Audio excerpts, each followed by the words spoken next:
Let's talk about spawn selection. As a caveat, I'm not an expert here. I've been playing Identity V for just over a year at this point, and I've had access to spawn selection for all of 2 seasons. My knowledge on this is inherently more limited than that of those who have played in high tiers for longer, but at the very least, I can go over some of the basics of spawn selection and help those who struggle to understand the strategy of it learn why not all spawns are created equal. First, an overview. Spawn selection is something you encounter primarily in rank mode and is available in matches where at least one survivor in the match is tier 5-5 or higher. After locking in characters and builds, but before the match begins, spawn selection provides you with a visual of the map that you're on divided into cells. Survivors choose their spawn points, with no overlapping allowed, before the hunter is allowed to see the same map.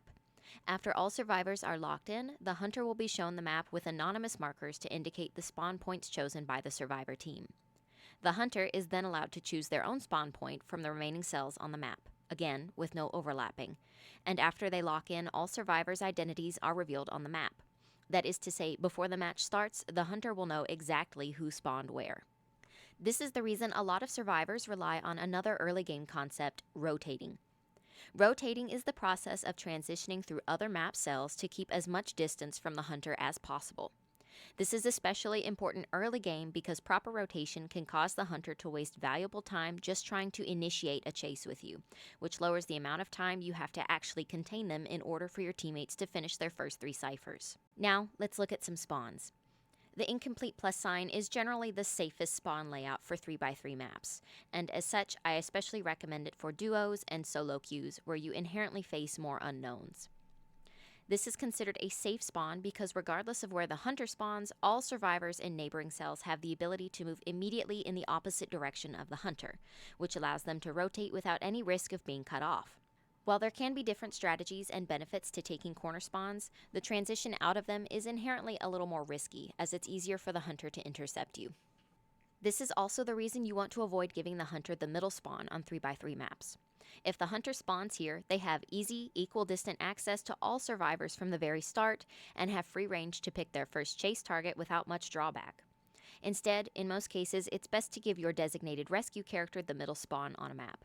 This way, they also have quicker access to most areas of the map and can more easily get their rescues in on time. The main exception to this will be Sacred Heart Hospital, where it's best to give the middle spawn to your decoder or weakest kiter.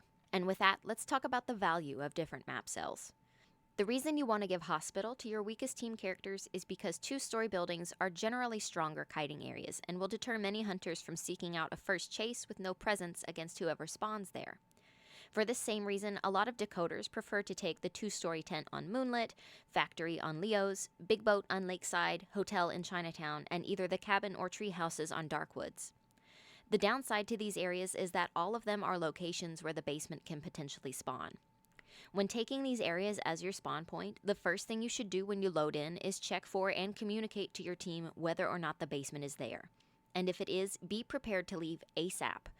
The second you get a heartbeat when you're near basement, your priority needs to be rotating away from it, so you avoid creating excess strain on rescue operations. Transitional map functions also make for high-value spawn points, such as the coaster first stop on Moonlit, because it can help you gain back extra distance if the hunter catches up to you quickly. Additionally, the Cipher Bridge is considered the best spawn for rescues on this map, and its proximity to the second stop makes it viable for the rescue to turn it off early and give whoever takes coaster even more distance from the hunter.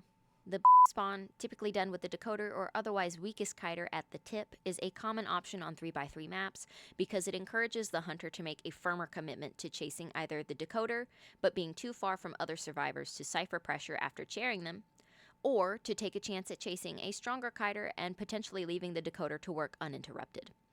On Lakeside, the current standard spawn is a straight line, which forces the hunter to choose a spawn with direct access to only one survivor and leaves plenty of transition space for everyone. One variation of this is to have the middle left survivor move up one cell to the shack, which provides the hunter with some better spawn options, but allows the survivors to quickly determine where the basement is. On Moonlit, this scattered spawn pattern is generally the go-to, where your rescue takes the Cipher Bridge, a strong kite or assist character takes fourth stop, your decoder takes the 2-story building, and a weaker kiter can take first stop. Eversleeping sees some really rough spawn patterns, but I myself usually suggest the plus. Some decoders like to spawn inside of Graveyard, but keep in mind this is a potential basement spawn, and fast-moving hunters can easily use the choke point entrances to cut you off before you're able to rotate out. Alternatively, a corner split will allow someone to take Graveyard and someone to take the corner house. Both of these spawns can be good kiting areas, and both of them are potential basement locations, so this splits the risk a little more 50-50. Of course, there are plenty of other spawn options to go with, but I generally don't suggest playing it too risky unless you're working with a full team or at least a 3-stack. In those instances, you have a better idea of how your teammates play, and the improved communication allows you to better coordinate risky rotations. So what do you think? Do you feel ready for spawn selection?